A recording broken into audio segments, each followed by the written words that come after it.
3 दान ऐसे हैं जिनके लिए पात्र नहीं देखना चाहिए। अगर किसी को वस्त्र नहीं है तो उसे तुरंत वस्त्र का दान दो।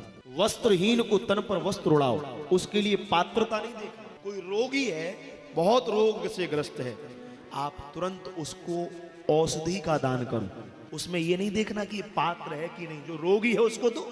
और अन्नदान, अन्नदान सबसे बड़ा दान है। कभी विचार नहीं करना कि ये पात्र है कि नहीं। अगर भूखा याचक आपके दरवाजे पर खड़ा है तो तुरंत उसको अन्न का दान